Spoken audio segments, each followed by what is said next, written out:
నీకొక ఆయుధముగా మారాలి, ఆయుధముగా మారాలి. అది స్పిరిచువల్ వెపన్, ఆత్మీయ ఆయుధం సహనము. ఇది ఆశ నిగ్రహం ఉన్న వ్యక్తికే వస్తుంది, కానీ ఆశలు నెరవేర్చుకునే వ్యక్తికి అన్నాడు సహనము రాదు, రాదండి.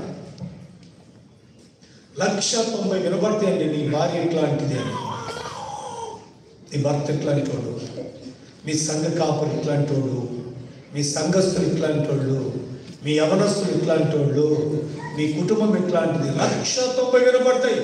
సహించు, వాస్తవము తెలుసుకో, వాస్తవికత తెలియాలి నీకు. ఎందుకంటే నీ సహనము లేకుండా భక్తి రాదు నీకు. ఈరోజు క్రైస్తవ సమాజం గుడ్డిగా వెళుతున్న మార్గం ఏంటంటే మొదట భక్తిని చూపిస్తున్నారు కానీ సహించలేకపోతున్నారు.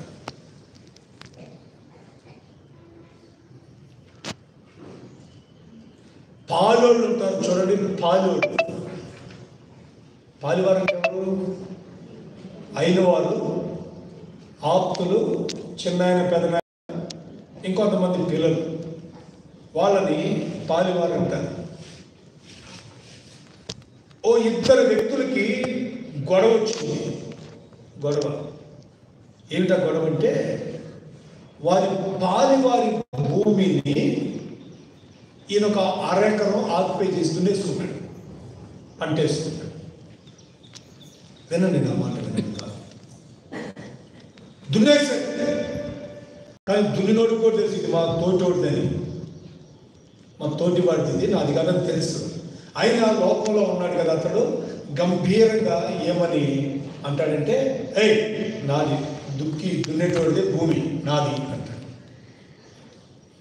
ఈయన ఆ 1/2 ఎకరం వదిలిపెట్టుకొని మిగిలిన పొలం వేసుకున్నాడు. బ్రహ్మాండంగా పంటలు పండే, విస్తారంగా పండుతూ పండుతూ పండుతూ వచ్చింది. ఇద్దరు సమానంగా ఎవరి భూమిని వాళ్ళు మరలా వచ్చే సంవత్సరం దాన్ని క్లారిఫై చేసుకుందాం అనుకుంటాం. అది ఊడిపడలేదు. సంవత్సరాలు సంవత్సరాలు సంవత్సరాలు సంవత్సరాలు గొడవగానే మారిపోతుంది.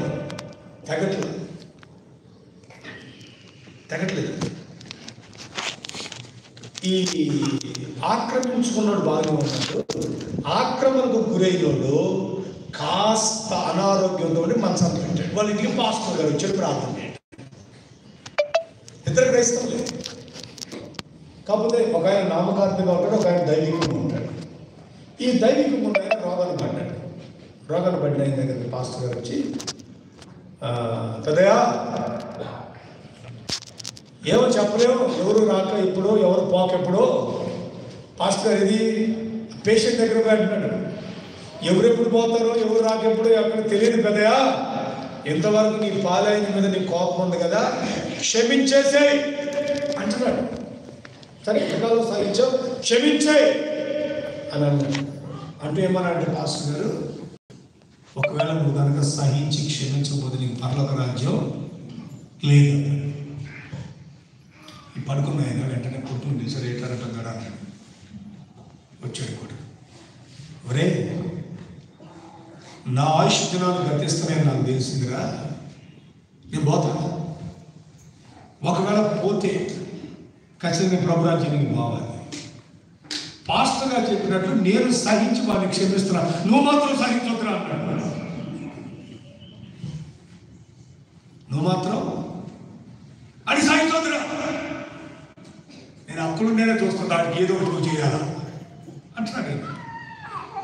అంటే ఎంతకాలం నేర్చుకున్నా వాక్యము ఏమైపోయింది ఈ జీవితంలో? దేవుని ఎదుట కనబడలేదు, దైవజనుని ఎదుట కనబడలేదు, కట్టుకున్న భార్య ఎదుట, కన్న బిడ్డల ఎదుట, వారి కుటుంబం ఎదుట ఇక కనబడలేదు. కానీ వాక్యం ఏమంటుందో తెలుసండి, మీ సహనము సకల జనులకు తెలియనియండి. అది చూపించాలి, చూపించాలి. దానికి ముందు 4 అనుభవాలు నీకు ఉన్నాయి. విశ్వాసం నీలో ఉండాలి, సద్గుణము రావాలి, సద్గుణములో నుంచి నీకు జ్ఞానము పుట్టాలి, జ్ఞానములో నుండి నీకు ఆశా నిగ్రహం రావాలి. ఆశా నిగ్రహం అనేది ఒక గర్భాన్ని ధరిస్తే ఆ గర్భములో నుంచి నీకు వచ్చేది సహనం. సహనం